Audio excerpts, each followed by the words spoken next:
네, 어제 오후 대전에 있는 국방과학연구소에서 폭발 사고가 일어났습니다. 이 사고로 30대 연구원 1명이 숨지고 6명이 다쳤는데요. 어쩌다가 이런 사고가 난 건지 살펴보겠습니다. 이웅혁 교수님 그리고 김지혜 변호사님 나오셨습니다. 안녕하십니까? 안녕하세요. 자, 연구실 폭발 사고였습니다. 인명 피해가 좀 컸습니다. 네, 그렇습니다. 지금 설명처럼 오후 4시에 이제 그 발생을 한 것이었는데요. 네. 그 연구원 1명이 안타깝게도 그 사망을 했고 또 그 주변에 있었던 2층에 있었던 6명의 다른 연구원들도 네. 연기를 흡입하거나 그 부상을 당했습니다. 네. 그 중에 또 1명은 그 외주 업체인데 그 장파열까지 지금 생긴 상황입니다. 어쨌든 충격이 있었군요. 네, 그 7명의 사상자를 냈고요. 불행 중 뭐 다행이라도 할 수 있겠지만 이것이 그 주변의 상가라든가 인근 주택에까지 불이 옮겨 붙다든가 폭발물로 인한 날아가는 이런 사고는 일단은 없던 것으로 그래서 2차 피해는 그 없었지만 그 최근에 그 연구 단지 주변에서 계속 반복된 폭발 그 사고 등으로 주민이 다소 좀 불안한 상태가 아닌가 생각해 봅니다. 이게 지금 어떻게 사고가 난 건지, 폭발이 왜 일어난 건지 좀 밝혀진 게 있습니까? 네, 이 국방과학연구소 측은요, 이 네. 고체 상태의 연료를 이제 그 젤 형태로 만든 다음에 정확한 이게 유량이 나오는지 이런 것들을 측정을 하다가 사고가 났다고 하는데 사고 당시에 이제 숨진 사람은 1층에 있었던 걸로 밝혀졌고 네. 이제 나머지 부상자들 같은 경우에는 2층 원격 계측실에 있었던 것으로 밝혀졌습니다.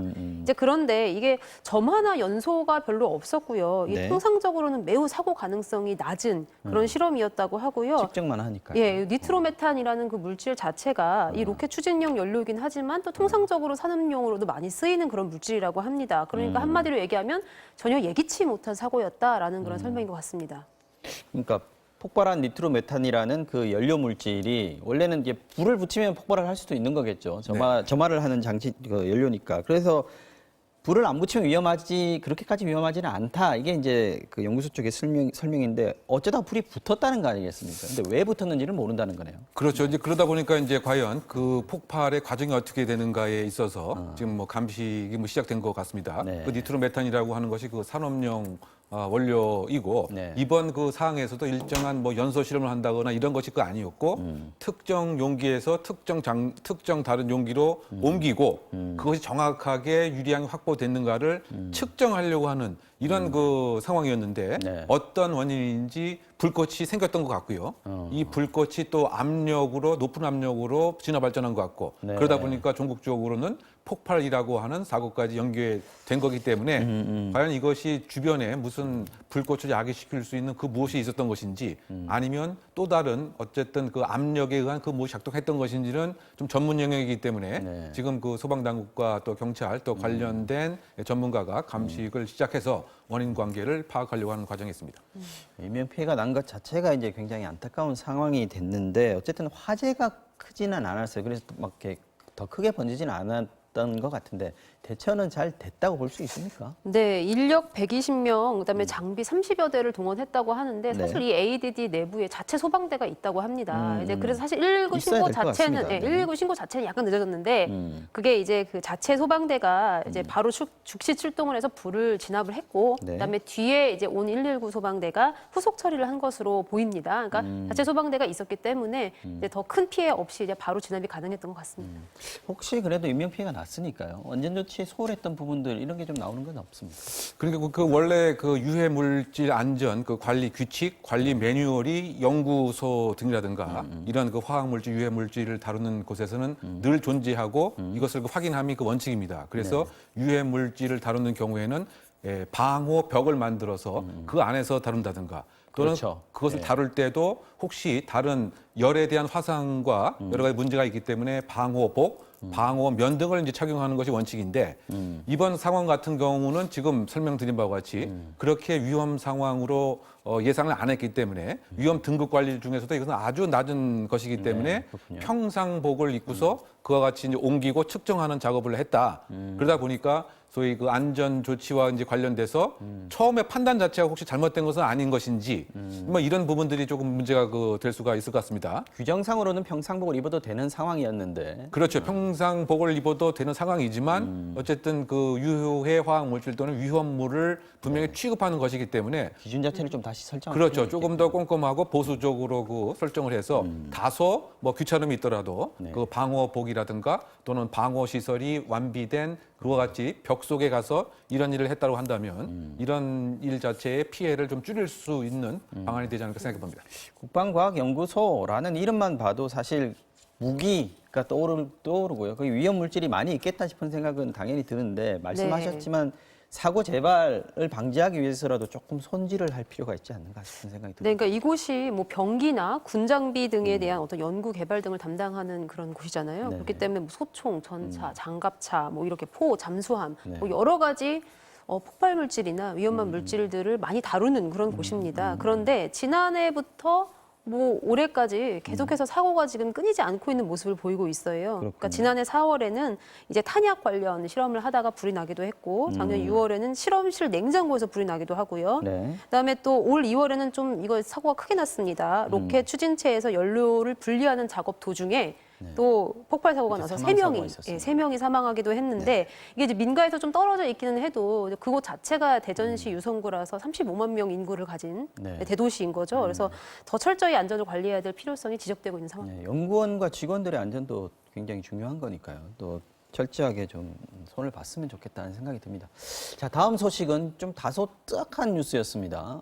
중국에서 패스트 흑사병 환자가 발생했다는 겁니다. 이게 변호사님 패스트 하면 우리가 이제 중세 유럽에서 소설에도 나오고요. 네. 뭐 또 역사책에서 보면 굉장히 많은 사람이 수천만 명이 죽었다 이런 걸로 잘 유명하지 않습니까? 근데 지금 그러고 나서 이제 좀 사라진 거 아니냐. 그렇게들 흔히 생각하지 않나요? 저만 그렇게 생각하나요? 저도 그렇게 근데 생각하고 아직까지 있었어요. 있군요. 예. 네. 그 14세기 중세 유럽에서 한 2,500만 명이 죽었다고 하니까 그 당시 유럽 인구의 막 50% 정도는 죽었다라는 이제 그런 통계 수치가 있기는 합니다. 근데 네. 이게 이제 중국까지 번졌고요. 중국, 인도 등지에서도 굉장히 많은 수의 사람들을 사망하게 이렇게 만든 그런 굉장히 무서운 병인데요. 그렇군요. 네. 근데 이 병원균이 그때 다 사라진 줄 알았는데 여전히 계속 존재하고요. 심지어 미국. 네. 미국이라고 하면은 뭐 제1의 선진국인데 이제 거기서도 계속해서 같은 사례가 보고가 되고 있는 미국도 겁니다. 있군요. 예. 네. 그래서 지난 수십 년간요 서부 시골 지역에서 거의 1년에 한 번꼴로는 꼭 발생을 했어요. 예. 그래서 매년 한 건에서 17건 정도의 사이니까 뭐 평균을 내보면 한 7건이라고 하는데 그래서 꾸준히 이 인간에 대한 감염이 발생하고 있는 그런 와중이고 네. 그리고 또 뭐 티베트, 뭐 아프리카에 있는 특히 이제 마다가스카르 같은 경우에는 20명이 흑수병으로 사망하는 사건이 2013년도에 발병하기도 했습니다. 네, 그래서 2014년도, 15년도도 계속 중국에서도 계속 보고가 되고 있고요. 일단 그래서 이 원인이나 감염 경로가 지금 굉장히 공개되지 않고 있는 그런 상황이라 여전히 흑사병은 존재한다라고 결론을 지을 수 있겠습니다. 자, 이번에 중국에서 확인이 된 것은 보면 환자 출신은 네이멍구 출신이에요. 이제 여기서 이제 베이징으로 왔다는 거 아니겠습니까? 이제 베이징에 왔다는 것 자체가 중국이 긴장할 수밖에 없는 상황일 것 같습니다. 네, 그렇습니다. 그 출신 자체는 네이멍구 자치구 출신인데 어쨌든 그 베이징으로 3일 날 이송되고 나서 그다음에 흑사병이라고 확진이 됐기 때문에 네네. 그렇다고 본다면 여러 가지 지금 그 의문과 문제점과 불안감이 있는 것인데요.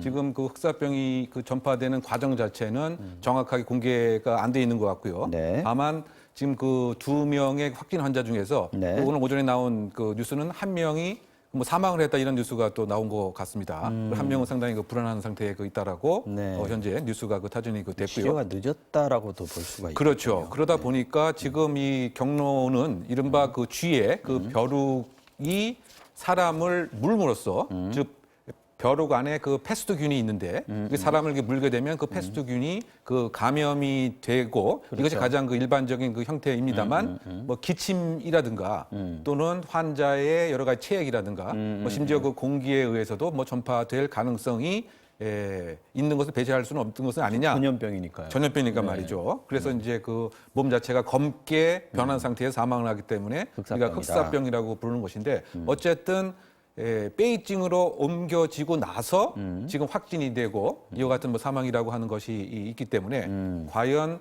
제대로 된 정보가 지금 전달되고 있느냐. 그래서 그 뉴욕 타임즈의 또 오늘 아침발 그 기사에 의하면 정확한 정보를 일부러 중국 정부가 통제하고 있는 것은 아니냐. 이런 기사도 현재 나오고 있는 상태입니다. 전염병이 우리가 메르스 때도 겪었습니다만은 사실 초동 대처가 중요한 거 아니겠습니까? 근데 지금 중국 보건당국 대처 지금 말씀하시는 걸 들어보면 좀 뭔가 숨기고 있거나 잘 못하고 있다는 느낌이 좀 있습니다. 네, 그런데 지금 어쨌든 그 중국 그 보건당국에서의 공식적인 그 입장은 네. 그 걱정하지 말라라고 하는 것을 요약을 할 수 있을 것 같습니다. 왜냐하면 베이징이라고 하는 환경 자체가 네. 이렇게 그 패스트균이 있을 그런 환경이 아니다. 다 설령 쥐라고 하더라도 패스트균이 그 없고 설령 쥐와 접촉이 있다 손치더라도 감염될 우려는 없기 때문에 걱정을 하지 말아라. 다만 이제 그 이곳에 갔던 곳에 있는 사람은 네. 고열과 기침이 있으면 신고를 정확하게 해달라. 이런 그 얘기만 하고 있는 것 같고요. 그리고 어쨌든 지금 그 내명구 주에 대한 예방과 그 소독이 이루어지고 있다고는 알려져 있습니다. 근데 우리가 그 과거에 메르스 사태를 경험했듯 네. 사실 그 역학조사가 우리가 예상치 못한 경로에서 분명히 놓치는 경우가 있죠. 네네. 그래서 어떻게 본다면 누구와 접촉을 했는지 또 이 환자들을 접촉한 의사들은 지금 괜찮은 것인지 또 이 사람들이 우리가 알지 못하는 행방으로 이렇게 갔을 때 또 전파의 그 가능성도 있기 때문에 과연 중국의 그 역학조사의 수준이 그 어느 정도가 될 것인지 등등도 사실은 조금 의문스러운 이제 보고 있는 것인데요. 그래서 그 일부 그 얘기에 의하면 그 패스트균 자체가 전파되는 보다도 정보를 제대로 알리지 않는 것이 더 무서울 수 있다. 이런 얘기가 여러 가지 함의하는 바가 있지 않나 생각됩니다. 이게 지금 제 아까 기사를 보니까 이게 병원에 있어 온 게 아까 3일이라고 그러지 않으셨습니까? 근데 확진 판정을 받아가지고 성명을 낸 게 13일이에요. 그러면 한 열흘 정도 시간이 비지 않습니까? 그렇죠. 근데 그 사이에 그 병원에 있는 응급실에 있는 사람들이 왔다 갔다 했다는 거죠. 그래서 그렇죠. 12일 날 응급실을 닫았다. 그러면 그 사이에 환자들이 감염됐을 가능성이 있지 않을까요? 그렇죠. 그러니까 과연 10일 사이에 네. 그 몇 명이 이 병원에 왔었는지 그리고 이 병원에 왔던 사람하고 몇 명이 접촉을 했는지 그러면 이것이 마치 그 피라미드처럼 기하급수적으로 그 그럴 위험이 위험성에 있죠. 있는 인구가 늘어날 수가 분명히 그 있는 것이죠. 그런데 지금 그 중국 그 당국에서는 철저한 이와 같이 추적 조사와 역학 조사를 할 수 있는 인프라와 시스템과 판단 기준이 있는지가 사실은 조금 의문스러운 상태가 아닌가 생각이 되는데. 그래서 증상이 있으면 신고해달라 이 정도까지밖에 지금 하지 않고 있다는 거죠. 네, 그렇습니다. 알겠습니다. 저 지금 안심할 수는 없는 것 같습니다. 근데 흑사병 예전에는 그 중세 시절에는 걸리면 죽었기 때문에 그렇게 많은 인명피해가 나지 않았겠습니까? 네네. 지금은 치료는 가능한 건가요? 네, 그렇습니다. 19세기 이후에 치료법이 개발됐고요. 사실은 이제 증상이 나타나고 바로 항생제 투여만 하더라도 충분히 치료가 그런 가능한 질병인데 네. 이렇게 치료를 제때 받지 못하면 그런데 치사율이 어쨌든 30%를 웃도는 아직도 무서운 병이기는 합니다. 네. 근데 세계보건기구가 발표한 거에 따르면은 2010년도부터 2015년, 그러니까 비교적 최근인데 이 사이에 사망자가 584명 정도가 있었다고 해요. 많네요. 예, 문제는 이제 잠복기인데 대개는 뭐 하루에서 6일 정도 사이에 잠복기가 있는데 근데 그보다 조금 길어질 경우에는 8일, 9일 정도 된다고 합니다. 그런데 초기 증상이 거의 감기와 비슷하게 뭐 기침, 고열 뭐 이런 정도기 때문에 그냥 혹시 증상이 나타나면은 가볍게 여기지 말고 항생제를 투여하던 어쨌든 그 병원 가서 치료를 좀 받아보는 것이 좋겠습니다. 네, 베이징 국제 도시 아닙니까? 우리나라 분들도 많이 왔다 갔다 하는 그렇죠. 곳인데 우리도 좀 대비를 해야 되지 않을까요? 네, 우리나라도 좀 정부 차원에서 대응을 하고 있는 중입니다. 그래서 지금 방역 조치도 취하고 있다고 하고요. 현재까지 추가 환자 발생 보고가 이제 없는 그런 상황이어서 어쨌든 지금 우리 사회 같은 경우에 항생제가 충분히 비치되어 있어서 혹시 뭐 흑사병이 들어온다고 하더라도 네. 대응할 수 있는 그 여력은 충분하다라는 그런 입장인 것 같습니다. 근데 어쨌든 뭐 쥐 같은 거에 잘 물리지 않도록 근처에 가지 않도록 좀 주의를 해야 될 것 같고요.